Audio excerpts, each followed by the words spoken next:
शादी एक पवित्र बंधन होता है जिसमें भरोसा, समर्पण और प्यार की नींव होती है। लेकिन जब उस नींव को धोखे की दीमक लग जाती है, तब सिर्फ रिश्ते नहीं टूटते, आत्मा भी चिथड़े चिथड़े हो जाती है। दिल्ली का पॉश इलाका, सुबह के 9 बजे थे। कॉलोनी में हलचल शुरू हो चुकी थी। किसी के घर से पराठों की खुशबू आ रही थी, तो किसी के यहाँ दूध वाले से बहस चल रही थी। लेकिन शर्मा विला का माहौल बाकी घरों से अलग था। शांत, सुसज्जित और थोड़ा नकली सा। 2 मंजिला फ्लैट में तन्वी अपनी सुबह की चाय लेकर बालकनी में बैठी थी। चेहरे पर सुकून था, लेकिन दिल में बेचैनी। तन्वी खुद से, आदित्य के बाहर जाने से कितना चैन है। अब आराम से विक्रम से मिल पाऊंगी। आदित्य का जॉब दुबई में था। एक प्रोजेक्ट के सिलसिले में उसे काम करते हुए 2 साल हो गए थे। जाते ही जाते वह तन्वी के लिए ढेरों गिफ्ट्स और पैसे छोड़ गया था। आदित्य एयरपोर्ट पर, तन्वी, मेरा जाना जरूरी है, जल्दी लौट आऊँगा, तुम अपना ख्याल रखना। तन्वी मुस्कुराते हुए, हाँ हाँ, तुम चिंता मत करो, मैं बहुत खुश हूँ तुम्हारे लिए। तन्वी एक खूबसूरत लेकिन घमंडी और ऊंचे सपनों वाली स्त्री है। वो शादीशुदा थी, आदित्य की पत्नी है। आदित्य एक सॉफ्टवेयर इंजीनियर था जो पिछले 2 सालों से दुबई में काम कर रहा था। तन्वी से उसने प्रेम विवाह किया था, मगर शादी के 2 साल में तन्वी को अब अकेलापन काटने लगा था, या यूँ कहे जिंदगी में रंगीनियाँ भरने का शौक चढ़ गया था। अब वह अंदर ही अंदर किसी और के ख्यालों में डूबी रहती थी। वह था विक्रम, हंसमुख, स्मार्ट, बॉडी बिल्डिंग करता हुआ लड़का जो खुद को बिजनेसमैन कहता था, लेकिन असल में वो पैसों का भूखा था। दरअसल विक्रम और तन्वी की मुलाकात एक बुटीक में हुई थी। मैडम, ये शिफॉन वाली ड्रेस आपकी स्किन टोन पे जचेगी, विक्रम ने तन्वी को देखते हुए कहा था। तुम स्टाफ में हो? तन्वी ने हैरानी से पूछा था। नहीं, मैं मालिक हूँ, लेकिन खास ग्राहकों को खुद ही गाइड करता हूँ। तन्वी मुस्कुराई थी। बस यहीं से विक्रम का जादू चल गया था। अब हर हफ्ते तन्वी किसी न किसी बहाने विक्रम से मिलने जाने लगी। कभी बुटीक तो कभी कैफ़े, कभी शॉपिंग मॉल। फ़ोन पर हर रात 2 बजे तक बात चलती। तुम मेरे बिना कैसे रहती होगी तन्वी? मुझे छोड़कर अगर कोई और आएगा तो मैं सब जला दूंगा। तन्वी उसकी बातों में पिघलती जा रही थी और विक्रम उसके क्रेडिट कार्ड को शॉपिंग करता जा रहा था। उसी दिन दोपहर को उसके घर में आया था वह विक्रम। उसके चेहरे पर एक बनावटी मुस्कान थी और इरादे शातिर। एक दिन विक्रम हंसते हुए, तुम्हारा ये आदित्य तो बड़ा भोला निकला, बीवी को छोड़कर चला गया। अब बताओ मैडम, हमारी पार्टी कब हो रही है? तन्वी चहकती हुई, आज रात तुम्हारे लिए स्पेशल डिनर है, और भी बहुत कुछ स्पेशल है। आदित्य की गैर मौजूदगी में तन्वी और विक्रम की मुलाकातें रोज होने लगी। कभी होटल, कभी घर, कभी शॉपिंग। तन्वी ने विक्रम पर लाखों खर्च कर दिए। मोबाइल, घड़ी, कपड़े और यहाँ तक कि बाइक तक खरीद कर दी। एक दोपहर तन्वी आईने के सामने खड़ी थी। एक हाथ में कंघी, दूसरे में मोबाइल। कंघी बालों में नहीं, फ़ोन पर ध्यान था। जानू, तुम तो कह रहे थे कि आज मेरे लिए साड़ी लाओगे। तन्वी की आवाज़ में रूठने का अभिनय था। फ़ोन के दूसरी तरफ से विक्रम की आवाज़ आई, बेबी, आज यहाँ बहुत काम है, लेकिन तुम कहो तो मैं अपने बॉस को भी बैंड बजा दूँ तुम्हारे लिए। वैसे भी तुम साड़ी में बहुत हॉट लगती हो। तन्वी शर्मा गई।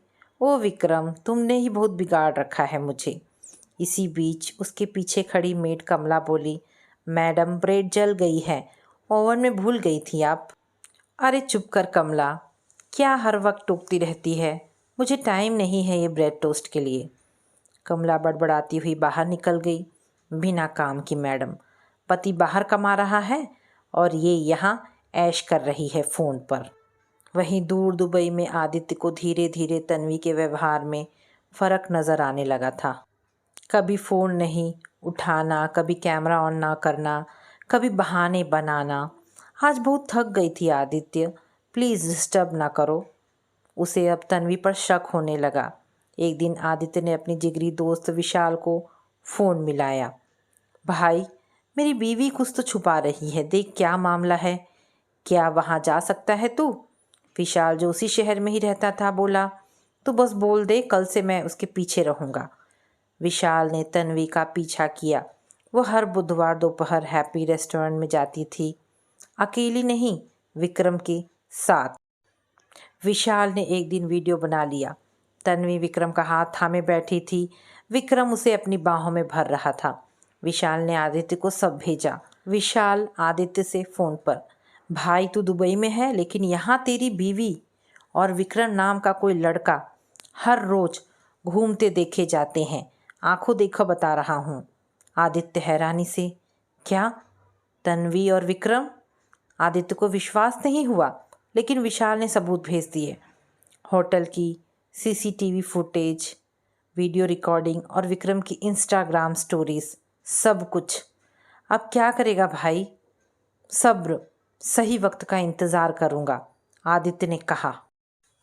उधर तन्वी ने विक्रम से एक दिन कहा, विक्रम, मैंने तुम्हारे लिए कुछ ज्वेलरी बनवाई है। विक्रम की आंखें चमक उठी। बेबी, तुम तो मेरे लिए सचमुच बहुत लकी हो, तुम्हारे जैसा कोई नहीं। लेकिन उसी रात विक्रम एक दूसरी लड़की सिमी के साथ होटल रेनबो रिट्रीट में था। वह विक्रम की प्रेमिका थी, जिसे वह यही कहता था कि तन्वी मेरी बीवी है, हम अलग रह रहे हैं। विक्रम का असली मकसद सिर्फ पैसों को निकालना था। एक दिन विक्रम ने कहा, बेबी, कार खराब हो गई है, मुझे 1.5 लाख रुपए चाहिए, तुम दे सकती हो क्या? तन्वी ने बिना सोचे आदित्य का भेजा हुआ पैसा बैंक से निकाल लिया और भेज दिया। तन्वी धीरे धीरे खुद को विक्रम के लिए तैयार करने लगी थी। मैं आदित्य से तलाक ले लूँगी, उसने एक दिन विक्रम से कहा। विक्रम, क्या तुम मुझसे शादी करोगे? विक्रम ने होठ दबाकर मुस्कुराया। जानू, तुम्हारे लिए तो मैं पूरी दुनिया छोड़ सकता हूँ, शादी क्या चीज़ है। उसी रात उसने सिम्मी को भी वही डायलॉग मारा। आदित्य दिल्ली आ चुका था, वह भी तन्वी को बिना बताए। आदित्य सब कुछ के वीडियो देखता है, उसका चेहरा सख्त हो जाता है। आदित्य विशाल से कहता है, अब इसे उसी की भाषा में जवाब मिलेगा। आदित्य ने अपने दोस्त विशाल के साथ मिलकर एक योजना बनाई थी। दोनों ने तन्वी और उसके प्रेमी विक्रम की जासूसी शुरू कर दी थी। विक्रम रोजाना महंगे होटल, स्पा और शॉपिंग मॉल्स में तन्वी के पैसों पर ऐश करता और तन्वी उसे देखकर आंखें बंद कर बैठी थी। एक दिन आदित्य और विशाल ने एक प्लान बनाया। विशाल फ़ोन पर, भाई, आज रात को होटल रॉयल पाम में विक्रम और तन्वी मिलने वाले हैं। मैंने रिसेप्शन पर सेटिंग कर ली है, अंदर कैमरे भी लगे हैं, तू बस वक्त पे पहुंच जाना। विक्रम को पकड़ना है, मगर तन्वी के साथ, आदित्य बोला। आज उस औरत को उसकी असलियत का आईना दिखाना है, ये नाटक बहुत हो चुका। रात के ठीक 9 बजे आदित्य और विशाल होटल के बाहर खड़ी कार में बैठे अंदर का लाइव सीसीटीवी फुटेज मोबाइल में देख रहे थे। विक्रम और तन्वी हंसते हुए कमरे में दाखिल हुए। तन्वी ने एक महंगा गिफ्ट निकाल कर विक्रम को दिया। तन्वी खिलखिलाकर, तुम्हारे बिना तो मैं जी ही नहीं सकती विकी। अब आदित्य तो बस एक एटीएम मशीन है मेरे लिए। विक्रम हंसते हुए, और तुम मेरे लिए सोने की खान हो तन्वी बेबी। लेकिन तभी दरवाज़ा धड़ाम से खुला। आदित्य और विशाल भीतर घुसे। तन्वी चौंक गई। विक्रम के चेहरे की हवाइयाँ उड़ गई। तन्वी हक्की बक्की होकर, तुम? मैं वो पति हूँ जो तुझ पर भरोसा करता रहा, जब तू और तेरा प्रेमी मेरी पीठ पीछे मुझे बेवकूफ़ बनाते रहे। आज मैं ही तेरा सच देखना चाहता था और देख लिया।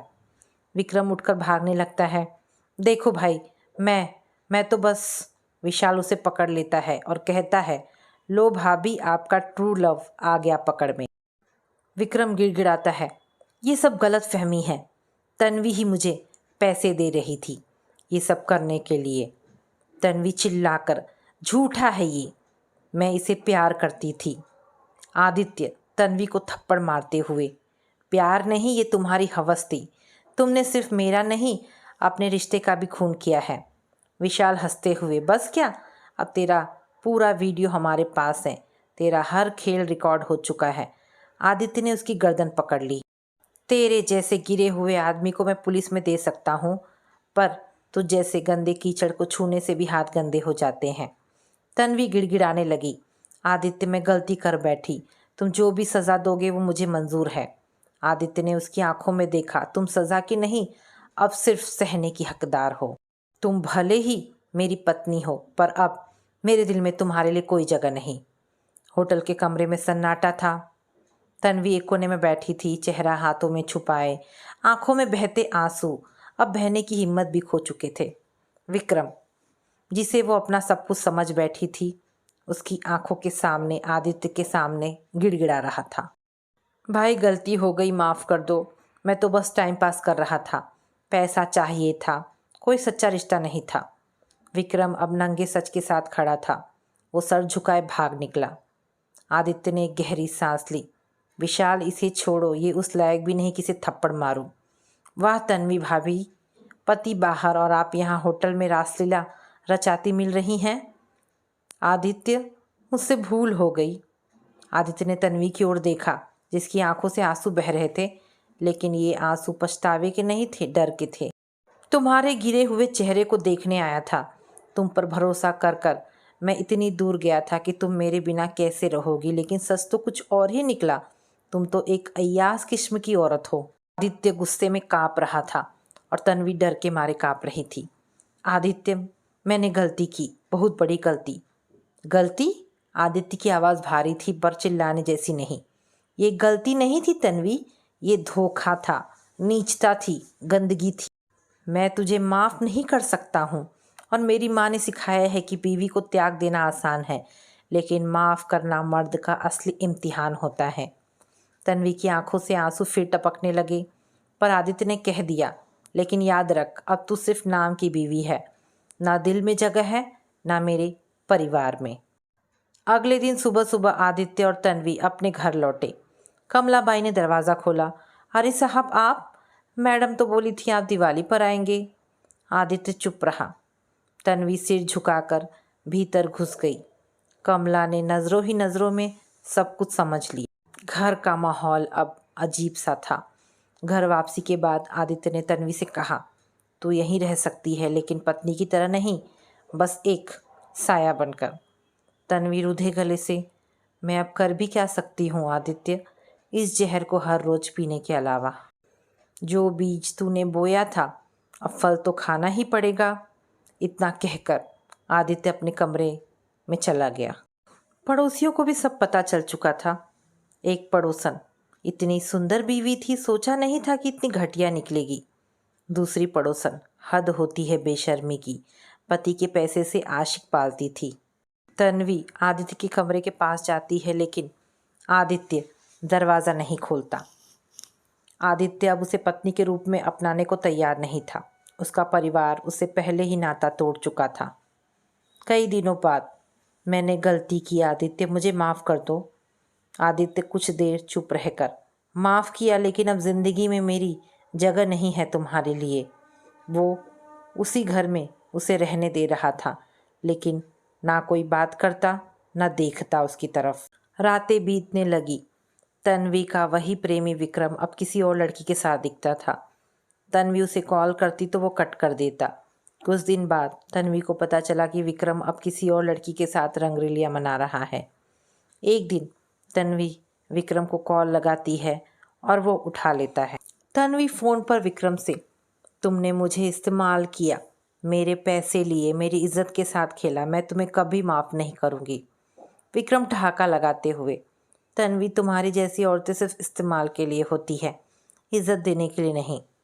तन्वी की आंखों से आंसू बहने लगे। तन्वी आईने में खुद से, मैंने अपने पति का दिल तोड़ा और जिसे चुना वो तो दरिंदा निकला, अब मेरे पास क्या बचा। तन्वी के सामने अब सिवाय पछतावे और खामोश दीवारों के कुछ ना बचा था। तन्वी एक दिन धीरे से, आदित्य, मुझे माफ़ कर दो। आदित्य कड़े स्वर में, माफ़ कर दूँ? उस औरत को जिसने मेरे भरोसे को बेचा, मेरी इज्जत को नीलाम किया, और जिसे मैंने अपना समझा, वो किसी और की बाहों में हंसी पाटती रही। तन्वी, मैं भी इंसान हूँ, मुझसे गलती हुई है। आदित्य कटाक्ष करते हुए, गलती? गलती वो होती है जब नमक ज़्यादा पड़ जाए खाने में। ये तो तूने पूरा घर ही जला। तन्वी सुबकते हुए अपने कमरे में चली जाती है। अब वो घर में है, लेकिन जैसे कैदी अपनी गुनाह की सज़ा काट रही हो। आदित्य अब दुबई वापस नहीं जाना चाहता था। उसने वहीं एक कंपनी ज्वाइन कर ली। वह अपने काम में व्यस्त रहता और तन्वी अब पूरी तरह अकेली रह जाती। मिसेस बत्रा गॉसिप करती हुई, कहते हैं ना, जो खुद अपने घर में आग लगाता है वो सिर्फ राख ही बटोरता है। मैडम, तन्वी के साथ भी वही हो रहा है। आदित्य अब अपने कमरे में अकेला रहने लगा था। वो ऑफिस से आता, खाना खाता और सो जाता। तन्वी कितनी ही बार कोशिश करती, लेकिन अब दरवाज़ा उसके लिए बंद था। एक दिन विशाल आया। अब क्या है इरादा भाई? आदित्य, माफ़ कर दिया है उसे, लेकिन अब उसे पहले जैसी जगह कभी नहीं मिलेगी। विशाल, सही किया तूने। ऐसे लोगों को माफ़ कर देना चाहिए, लेकिन भूलना नहीं चाहिए। तन्वी अब पूरी तरह टूट चुकी थी। उसके मायके में भी जब उसने बताया तो जवाब मिला, तन्वी की माँ, तूने जो किया है उसका कोई बहाना नहीं हो सकता। तुझे जो पति मिला था वो तो सौभाग्य था। तूने खुद अपने नसीब को ठुकराया है। तन्वी को धीरे धीरे समझ आने लगा कि वो विक्रम के झूठे प्यार में अपनी पूरी जिंदगी बर्बाद कर चुकी है। वो आदित्य से माफ़ी मांगती, गिड़गिड़ाती, लेकिन अब वो भरोसा कहीं नहीं था। आदित्य ने तन्वी से साफ बात की। आदित्य सीधे और ठंडे लहजे में, मैं तुम्हारा पति था, लेकिन अब सिर्फ एक नाम भर रह गया हूँ। मैंने तुम्हें माफ़ किया, लेकिन दिल से नहीं। अब हम साथ रहेंगे, लेकिन वो प्यार अब नहीं लौटेगा। तन्वी फफकते हुए, एक मौका और दे दो, मैं सब ठीक कर दूंगी। आदित्य फीकी मुस्कान के साथ, मौका तो दिया था, तुमने उसे मार्केट में बेच दिया। अब आदित्य ने घर में एक नई दिनचर्या बना ली थी और तन्वी एक कोने में जैसे सज़ा काट रही हो। उसका चेहरा सूखा हुआ, आंखें बुझी बुझी और मन पश्चाताप से भरा हुआ। ब्रेकफास्ट में क्या बनाऊं? एक दिन तन्वी ने हिम्मत करके पूछा। जो चाहे बना लो, मुझे ऑफिस के लिए निकलना है। आदित्य उसकी तरफ बिना देखे ही ऑफिस चला गया। रात को तन्वी सज सवज कर आई, नीली साड़ी और सुंदर से मेकअप करके तैयार हुई। आदि, आज कुछ खास बनाओ, हम एक बार फिर। रुको, आदित्य ने तल्खी से कहा, तन से रिश्ता बनाने के पहले विश्वास की चादर ज़रूरी होती है, और वो तुम फाड़ चुकी हो। अब मेरे मन में तुम्हारे लिए कुछ नहीं है तो सिर्फ कड़वाहट। प्यार तो कब से मर चुका है। तन्वी रोते हुए अपने कमरे में वापस चली जाती है। एक सुबह तन्वी ने देखा आदित्य कमरे में नहीं है। किचन में गई, वो चाय बना रहा था। मुझे भी चाहिए, तन्वी बोली। बना लो ना खुद के लिए। और उसने साफ साफ तन्वी से कह दिया, इस तरह से मेरे करीब आने की कोशिश मत किया करो। इतनी नफरत मत करो आदित्य, इतना पराया मत बनाओ। तन्वी गिड़गिड़ाते हुए बोली, मैं तुम्हें पराया नहीं बना रहा। तन्वी, तुम खुद ही पराई हो गई थी जब तुमने किसी और की बाहों में अपने सुख ढूंढे थे। मैं अकेली थी, तन्वी फूट पड़ी। और मैं क्या कर रहा था? विदेश में कमा रहा था ताकि हम दोनों का भविष्य अच्छा हो सके, लेकिन तुमने तो मेरे साथ बेवफाई की। बहुत अच्छा इनाम दिया मेरे भरोसे का, आदित्य ने तल्खी से कहा। कॉलोनी में अब बातें होने लगी थी। अरे सुनो ना, वो हमारी पड़ोसन तन्वी है ना, बहुत घूमती थी ना अकेली, सुना है कोई चक्कर था। अरे हाँ, और उनके पति अब आ गए हैं, लेकिन ना वो बात करते हैं ना साथ दिखते हैं। कमला भी कानाफूसी करने वालों में थी। मैंने तो खुद देखा था, विक्रम नाम का लड़का आता था, समझ गई थी तभी। तन्वी अब बाहर निकलने से भी डरने लगी थी। एक शाम तन्वी ने खुद को शीशे में देखा। चेहरा मुरझाया हुआ, बाल बिखरे, आंखों के नीचे काले घेरे। क्या यही हूँ मैं? वही तन्वी जिसे कॉलेज में मिस ब्यूटी कहा जाता था, जिसे खुद पर बहुत ही घमंड था। वो शीशा झटक कर बिस्तर पर पड़ गई। रात को सपने में वही दृश्य आते। विक्रम हंस रहा होता, आदित्य दूर खड़ा होता और वो खुद गिरती जा रही होती एक गड्ढे में, अंधेरे में। एक दिन आदित्य ऑफिस से आया और बोला, मैंने एक वकील से बात की है। तन्वी चौंक गई। क्या? तलाक? नहीं, वसीयत। क्या? हाँ, अगर मुझे कुछ हो गया तो मेरी संपत्ति सीधे मेरी माँ और बहन को जाएगी, ना कि तुम जैसी विश्वासघातिनी को। तन्वी का चेहरा बुझ सा गया। तन्वी ने कहा, अच्छा किया, वैसे भी मैं इन सब के लायक नहीं हूँ, लेकिन मुझे अपनी ज़िंदगी में वापस अपना लो, प्लीज़ आदित्य, नहीं तो मैं अंदर घुट घुट कर ही मर जाऊंगी। तुम तो मेरे लिए पहले ही मर चुकी हो जिस दिन तुमने मेरे भरोसे की हत्या की। तन्वी रोते हुए अपने कमरे में चली गई। अचानक एक दिन विक्रम फिर से आया, लेकिन चुपके से। दरवाजे पर खड़ा हुआ मुस्कुराता हुआ। तन्वी डार्लिंग, एक बार फिर भूल जाओ सब। हम दोनों से जो गलती हुई थी अब उसे भूल जाओ। मैं तुम्हें पहले जैसे फिर से खुश रख सकता हूँ। तन्वी काँप उठी। विक्रम, चले जाओ यहाँ से। मुझे तुमसे कोई मतलब नहीं रखना। और तुम यहाँ वापस क्यों आए? ऐसे कैसे चला जाऊँ? अभी तो बहुत कुछ दिखाना बाकी है। मेरे पास तुम्हारी और मेरी कुछ पर्सनल तस्वीरें हैं। सोच रहा हूँ कि इस इंटरनेट पर अपलोड कर दूँ। एक थप्पड़ हवा में गूंजा। तन्वी का हाथ अब खुद ब खुद उठ गया था। तू मुझे पहले भी इस्तेमाल कर चुका था, अब नहीं। निकल जा यहाँ से, वरना पुलिस को बुला दूंगी। आदित्य बालकनी से सब सुन चुका था। रात को उसने तन्वी से कहा, शायद अब तुम्हें एहसास हो गया है कि एक गलती का फल कितना जहरीला होता है।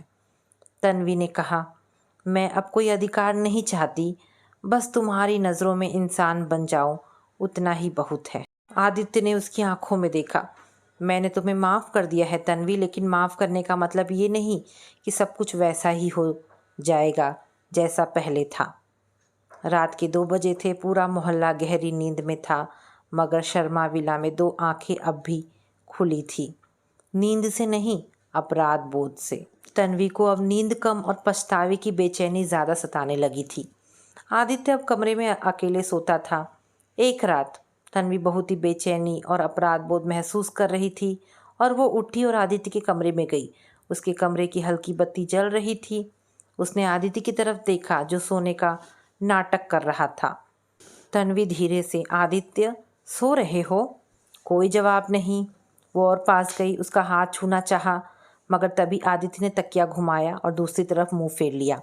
आदित्य बिल्कुल ठंडी आवाज़ में, अब तुम्हारे और मेरे बीच में कुछ नहीं रह गया है तन्वी, इसलिए तुम अब यहाँ से चली जाओ। जिस दिन तुमने किसी और की बाहों में अपना सुख ढूंढा, उसी दिन तुम मेरे लिए पराई हो गई। तन्वी एकदम सन्न रह गई। उसने बत्ती बुझा दी। अब उसका आंसू अंधेरे में भी दिखता नहीं था। अपने कमरे में वापस लौट गई, मगर उसके तकिए की नमी उसके अंदर के दर्द को बयां कर रही थी। सुबह आदित्य जल्दी ऑफिस चला गया। डाइनिंग टेबल पर 2 कप रखे थे, लेकिन एक कप खाली था। कमलाबाई ने पूछा, मैडम साहब ने नाश्ता भी नहीं किया? तन्वी ने निराश भरे स्वर में जवाब दिया, हाँ, सब मेरे ही कर्मों का नतीजा है। कमला ने तन्वी से कहा, माफ़ कीजिए मैडम, लेकिन छोटा मुंह और बड़ी बात। आपने जो किया उसके बाद तो साहब बहुत शरीफ निकले, जो अभी भी आपको छोड़ नहीं रहे। तन्वी कुछ ना बोली। अंदर ही अंदर वो खुद को हर तरफ से कटता महसूस कर रही थी। अब तन्वी का ज़्यादातर समय घर की दीवारों से बातें करने में बीतता। मोबाइल में कोई कॉल नहीं, चैट नहीं। फ़ोन की गैलरी में एक वीडियो था जिसमें विक्रम और वो एक होटल की बालकनी में साथ हंस रहे थे। तन्वी ने वो वीडियो डिलीट कर दिया। काश उस दिन मैंने इसे सेव करने के बजाय आदित्य की तस्वीर सेव की होती। वो मन ही मन बहुत अफसोस जता रही थी। एक दिन वो नीचे कॉलोनी के गार्डन में बैठी थी। 2 कॉलोनी की ही औरतें पास से गुजरी, सोसाइटी की मिसेस अग्रवाल और मिसेस भल्ला। मिसेस अग्रवाल धीरे से भल्ला से, वो देख, वही तन्वी, बड़ी स्मार्ट बनती थी ना, अब अकेले गार्डन में बैठी है। वो जो आदमी इसके घर आता था, उसका क्या हुआ? मिसेस भल्ला, अरे छोड़ना, अब उससे बात करके मूड खराब मत कर। तन्वी ने साफ साफ सुन लिया था। वो एकदम उठी और घर लौट गई। शाम को आदित्य लौटता है। आदित्य घर आया तो तन्वी ने एक नई डिश बनाई थी, मटर मलाई मखनी। तन्वी उत्साहित होकर, आदित्य आज तुम्हारी फेवरेट डिश बनाई है, चक्कर तो देखो सही है कि नहीं, आज बिल्कुल होटल जैसी बनी है। आदित्य सूखे स्वर में, जिनके साथ होटल वाली ज़िंदगी जी उन्हीं को खिला देना, मैं दाल रोटी में ही खुश हूँ। तन्वी के चेहरे से चमक गायब हो गई। तन्वी धीरे से, इतनी सज़ा मत दो आदि, मैं खुद को देख नहीं पा रही अब। आदित्य, तो शीशा देख लेना, उसमें वो सब दिखेगा जो तुमने मुझसे छीन लिया। कुछ पल बाद तन्वी ने आंसू पोंछे और पहली बार थोड़े तेवर में बोली, हाँ मैंने गलती की और आज भी पछता रही हूँ, मगर कब तक मुझे जलाते रहोगे? तुमने कहा कि तुमने मुझे माफ़ कर दिया, फिर इतनी बड़ी सज़ा क्यों दे रहे हो? तुम्हारी हर बातें मुझे अंदर तक बहुत चुभती है आदित्य। क्योंकि माफ़ी और मोहब्बत में फ़र्क होता है तन्वी। माफ़ किया है मगर वापस प्यार नहीं कर सकता। जब किसी चीज़ पर दाग लग जाता है तो उसे धोने के बाद भी वो दाग याद रहता है। तन्वी फिर से चुप हो गई। अगले दिन विशाल घर आया। भाई अब तो बहुत हो गया, तू क्या बदला ले रहा है या तड़पा रहा है? आदित्य, वो जो उसने मेरे साथ धोखा किया उसके सामने ये कुछ भी नहीं। विशाल तन्वी से, भाभी जी मैं आपसे बहुत गुस्सा था, लेकिन आपके अंदर अब पछतावा है। अब लग रहा है कि आप टूट चुकी हैं। अब भी वक्त है, प्यार को फिर से कमाया जा सकता है। तन्वी सिसकते हुए, मैंने तो सब कुछ खो दिया है विशाल, अब कुछ नहीं बचा सिवाय पछतावे की। शाम को तन्वी घर की सफाई कर रही थी। एक पुरानी अलमारी में आदित्य के कुछ कॉलेज के दस्तावेज थे। उसके बीच में एक खत मिला जो उसने तन्वी को शादी से पहले लिखा था। तन्वी, मैं दुनिया का सबसे खुशकिस्मत इंसान हूँ क्योंकि तुम मेरी ज़िंदगी में हो। मुझसे वादा करो तुम हमेशा मेरी ही रहोगी। दिल, जिस्म और वक्त सब कुछ मेरा होगा। तन्वी की आंखों से आंसू झरझर बहने लगे। मैंने इसी वादे को तोड़ा। मैंने सब कुछ खो दिया, प्यार, इज्जत, घर और खुद को भी। अब सिर्फ पछतावा बाकी है। रात को जब आदित्य सोने जा रहा था, तन्वी ने धीरे से कहा, मैं जा रही हूँ आदित्य। आदित्य चौंकते हुए, कहाँ? तन्वी, जहाँ से किसी को फर्क नहीं पड़ता। अब इस घर में मेरी ज़रूरत नहीं रही, मैं एक बोझ बन गई हूँ। आदित्य ने कुछ पल देखा, फिर धीरे से बोला, चली जाओ, लेकिन दिल में ये बात मत रखना कि तुम मेरी वजह से यहाँ से जा रही हो, क्योंकि तुम अपने किए हुए कर्मों की वजह से जा रही हो। तन्वी दरवाजे की ओर बढ़ी, लेकिन अगले ही पल रुक गई। तन्वी कांपती आवाज़ में, आदित्य, मुझे रोकोगे नहीं? आदित्य आंखों में ठंडापन लिए, हमारे बीच अगर कोई रिश्ता होता तो मैं ज़रूर तुम्हें रोकता। तन्वी दरवाजे तक पहुंच चुकी थी। हाथ कांप रहा था, सूटकेस में कपड़े थे, लेकिन मन में सिर्फ गलतियों की गठरी। उसने एक बार फिर पीछे मुड़कर देखा। आदित्य अब भी वहीं खड़ा था, अपनी जगह से हिला तक नहीं। तन्वी धीरे से, शायद मैं ही सब कुछ बर्बाद कर गई, पर क्या मैं इतनी निकृष्ट हो गई कि मुझसे अब भी नफरत की जाए? वो दरवाज़ा खोलने ही वाली थी कि, रुक जाओ, आखिर कहाँ जाओगी? मेरे सिवा तुम्हें और कोई नहीं रखने वाला, यहीं रहो।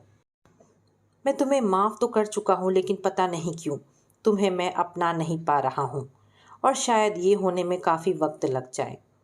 आदित्य की आवाज़ धीमी थी मगर असरदार थी। तन्वी ने पलटकर देखा। आदित्य की आंखें झुकी थी। तन्वी बिना कुछ बोले वापस अंदर आई। बोलने का हक शायद खो चुकी थी अब। उसने बिना कुछ कहे अपना बैग खोला, सारे कपड़े वापस अलमारी में रखे और खुद कमरे के एक कोने में जाकर बैठ गई। कमलाबाई ने देखा और बड़बड़ाई, अब जो भी हो, इस घर में सन्नाटा ज़्यादा है। पहले शोर था, अब सिसकियाँ हैं। अब आदित्य और तन्वी एक ही घर में दो अजनबियों की तरह रह रहे थे। कभी कभी ज़रूरी बातें होती, बस दो शब्द, बिना भावनाओं के। खाना खा लिया? हाँ। डॉक्टर के लिए अपॉइंटमेंट ले लूँ? ले लो। ये रिश्ते नहीं थे, ये शब्दों का निर्वासन था। एक दिन कॉलोनी में तन्वी की पुरानी सहेली नेहा आई। कॉलेज में दोनों साथ पढ़ी थी। Neha, oh my God Tanvi, तू तू तो गायब ही हो गई थी। तन्वी हल्की सी मुस्कान के साथ, गायब नहीं, बस सज़ा काट रही हूँ। नेहा हंसते हुए, तू तू तो कॉलेज में बहुत बड़ी बड़ी डिंगे हाँकती थी कि मेरे पीछे लड़कों की लाइन लग जाएगी, पर अब आदित्य तो तेरे प्यार में लट्टू है ही ना। अब तो वो तेरे बिना एक पल भी नहीं रह पाता होगा, क्यों? सही कहा ना? तन्वी की आंखें भर आई। आदित्य तो मुझसे बहुत दूर चला गया है, अब बस मैं रोज़ मरती हूँ। नेहा उसकी बातें सुनकर हैरान हो जाती है। एक शाम जब आदित्य ऑफिस के काम से बाहर था, विक्रम अचानक दरवाजे पर आ धमका। बालों में जेल, शर्ट आधी खुली, चेहरा घमंडी। विक्रम, जाने मन फिर से सोच लो, मेरे पास अब पैसे भी हैं और सिमी को मैंने छोड़ दिया है। तुम्हारी जैसी मुझे वापस मिल ही नहीं सकती। तन्वी ने अंदर जाकर एक लोहे की रॉड निकाली। अब की बार तेरे सिर पे पड़ेगी विक्रम, जा यहाँ से, वरना किसी दिन तेरी मरी हुई फोटो अखबार में छपेगी। विक्रम घबरा कर, ओके ओके जा रहा हूँ तन्वी, यू मिस मी। वो भाग खड़ा हुआ। कमला पीछे से हंसी। अब आई ना मेम साहब को अकल। जिस राह पर चल रही थी वो राह होटल से होती हुई नरक तक जाती है। तन्वी पहली बार मुस्कुराई। अब समझ में आ गया कमला, मोहब्बत सस्ती हो जाए तो इज्जत भी बिकती है। अब तन्वी हर दिन आदित्य की पसंद का खाना बनाती, टीवी पर वही चैनल लगाती जो आदित्य को पसंद था, उसके लिए शर्ट प्रेस करती, पर आदित्य का व्यवहार अब भी ठंडा था। एक दिन तन्वी ने सीधे से पूछा, आदित्य, क्या तुम मुझसे अब पहले जैसे बात नहीं कर सकते? क्या हम अब पहले जैसे एक नहीं हो सकते? आदित्य गहरी सांस लेकर, बात करना आसान है तन्वी, भरोसा करना मुश्किल है। मैं जब भी तुम्हें देखता हूँ तो याद आता है वो होटल, वो विक्रम और मेरा टूटा हुआ दिल। तन्वी, मुझे सज़ा दो, लेकिन नज़रें तो मत फेरो, मैं टूट जाऊंगी। एक दिन आदित्य का दोस्त विशाल उसे एक सलाह देता है।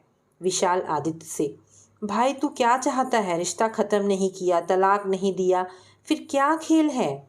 आदित्य, मैं उसे सज़ा दे रहा हूँ ताकि उसे एहसास हो कि धोखा कितनी गहरी चोट देता है।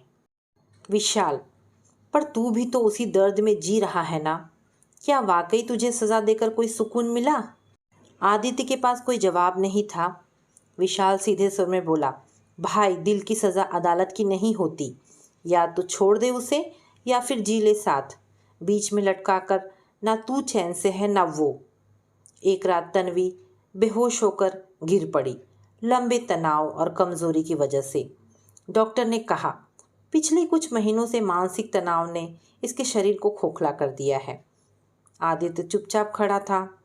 तन्वी होश में आई, उसे देखा और कहा, मैं जा रही हूँ आदि, शायद अब तुम मुझे अपना समझ सको। आदित्य का चेहरा सख्त था लेकिन उसकी आंखें गीली थी।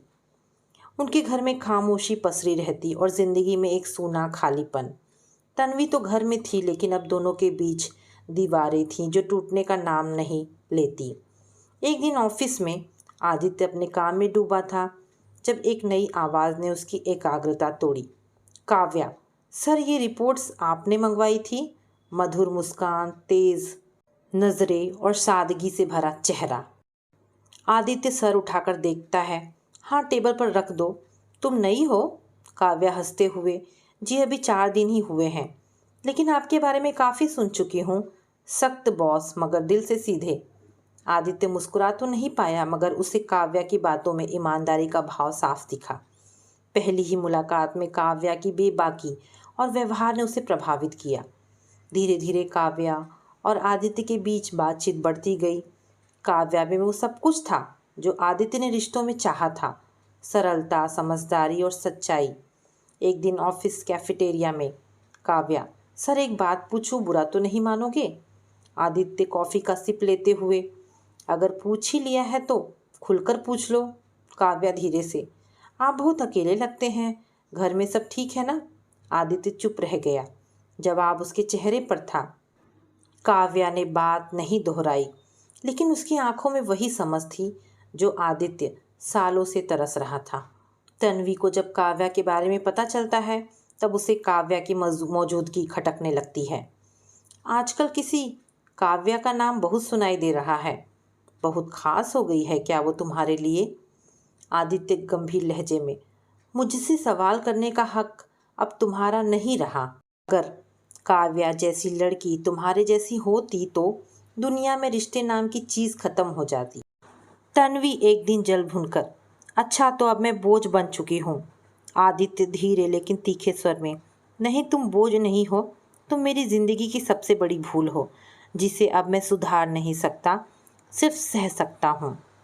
काव्या को जब तन्वी के धोखे के बारे में पता चलता है तो काव्या, आपने माफ़ कर दिया फिर भी इतना दर्द बचा है आपके अंदर।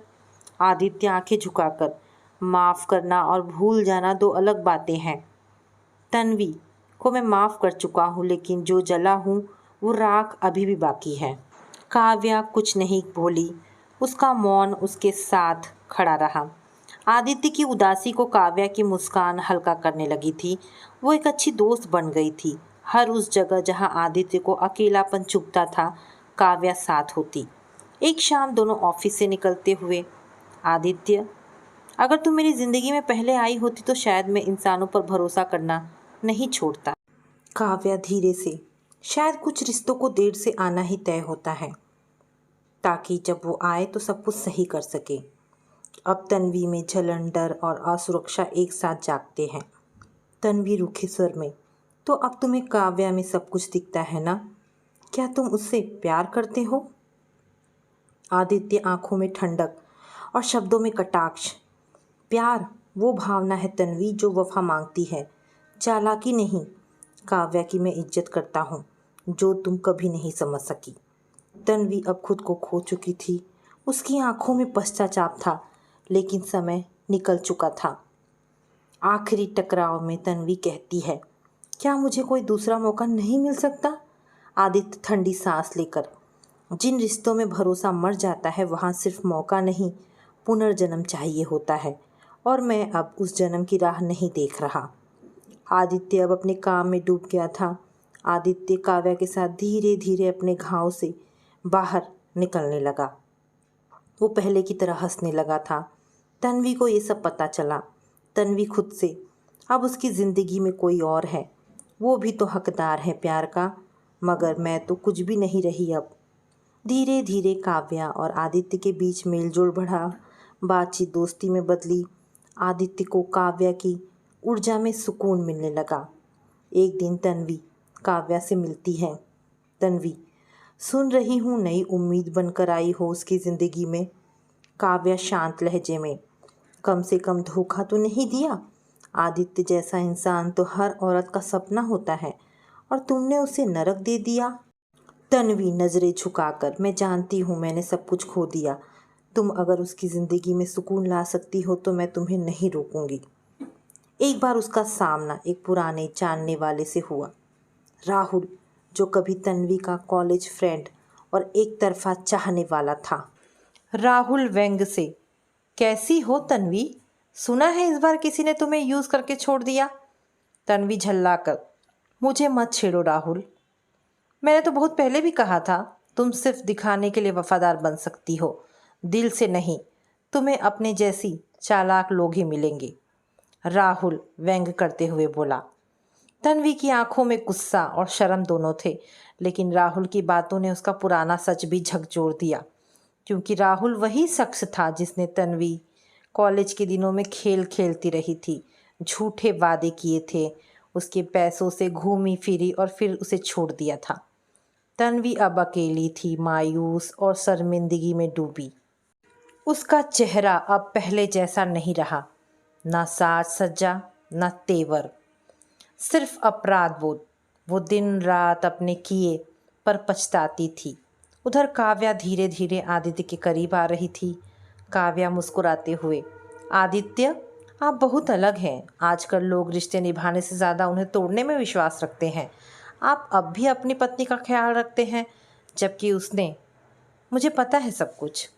आदित्य थोड़ा ठहर कर, शायद इसलिए कि मैं ऐसा इंसान नहीं बनना चाहता जैसे उसने सोचा था। मैं खुद को नीचा नहीं करना चाहता। काव्या ने उसकी ओर देखा। उसकी आंखों में सम्मान था। एक रात आदित्य ने तन्वी को बुलाया। आदित्य गंभीर स्वर में, मैं तुम्हें माफ़ कर चुका हूँ तन्वी, लेकिन तुम्हें फिर वह जगह नहीं दे सकता जो पहले थी। मैं अब आगे बढ़ना चाहता हूँ, और मैं चाहता हूँ कि तुम भी अपने लिए कुछ सीखो, जियो, सिर्फ पछताओ मत। तन्वी आंसू बहाते हुए, मैंने तुम्हें बहुत सताया, मुझे खुद से नफरत हो गई है। आदित्य, तो खुद से प्यार करना सीखो, क्योंकि मैं अब तुम्हें अपनी ज़िंदगी का हिस्सा नहीं बना सकता। तन्वी अब सब कुछ गंवा चुकी थी। आदित्य और काव्या की शादी नहीं होती, लेकिन वे साथ काम करते हैं, एक दूसरे के जीवन का संबल बनते हैं। इसी बीच काव्या और आदित्य की नज़दीकियाँ लोगों की नज़रों में आने लगी। काव्या तन्वी को पसंद नहीं करती थी, लेकिन वो जानती थी कि आदित्य एक जिम्मेदार इंसान है, इसीलिए कुछ नहीं कहती थी। काव्या एक दिन आदित्य से कहती है, तुम्हारे घर में अब भी तुम्हारी बीवी है, और मैं कौन हूँ, सिर्फ एक प्रेमिका या दोस्त? आदित्य, काव्या, मैं तुम्हें खोना नहीं चाहता, लेकिन अब मैं किसी रिश्ते में बंधने के लिए तैयार नहीं हूँ। काव्या तीखे अंदाज में, मैं तुम्हारी ज़रूरत हूँ या आदत? अगर ज़रूरत हूँ तो निभाओ, वरना जाने दो। मैं तन्वी नहीं हूँ। आदित्य ने भले ही तन्वी से दूरी बना ली थी, लेकिन अपने जीवन में शांति और सुकून नहीं पाई थी।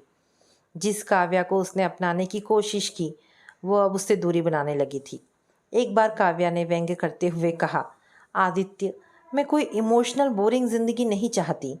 तुम जैसे लोग सिर्फ अपनी भावनाओं में उलझे रहते हो। Grow up. आदित्य को एक और झटका लगता है। उसे समझ आता है कि भावनाएं अगर एक तरफा हो तो रिश्ता बोझ बन जाता है। आदित्य और तन्वी का तलाक तो हो चुका था, लेकिन तलाक के बाद भी वह तन्वी की जिम्मेदारी उठा रहा था। लेकिन अब तन्वी का जीवन एकदम खाली हो चुका था। एक बार तन्वी ने आईने में खुद को देखा। तन्वी धीरे से, चेहरा अब भी वही है, पर आत्मा सड़ी हुई है।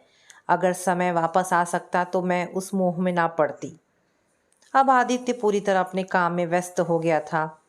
एक शाम तन्वी और आदित्य एक पार्क में टकरा जाते हैं। आदित्य धीरे से, कैसी हो? तन्वी नज़रें झुकाते हुए, जैसे कोई भूला हुआ अध्याय जिसे अब दोबारा पढ़ना नहीं चाहती, पर यादें हटती नहीं। आदित्य, कभी कभी लगता है कि हम दोनों ने अगर वक्त रहते खुद को समझा होता तो शायद ये अंजाम ना होता। तन्वी आंखों में आंसू लिए, अब तो बस पछतावा बचा है और तन्हा रातें। वे दोनों बिना कुछ कहे उठते हैं और अलग अलग दिशाओं में चल पड़ते हैं। उनके कदमों की आवाज़ें शायद उनके दिल की खाली गूंज को दबा रही थी। तन्वी अपने पुराने घर में बैठी है, जिसमें अब ना रौनक है ना रंग। दीवार पर आदित्य के साथ खिंचवाई गई एक पुरानी तस्वीर टंगी है और पास में उसकी डायरी। प्यार को मैंने कभी गंभीरता से नहीं लिया, शायद इसलिए ज़िंदगी ने मुझे भी गंभीरता से लेना बंद कर दिया। अब जो कुछ बचा है वो सिर्फ पछतावे की राख है, और राख से कोई रिश्ता नहीं बनता। वो अंदर से और टूट गई। अकेलेपन ने उसकी रातों की नींदें छीन ली थी।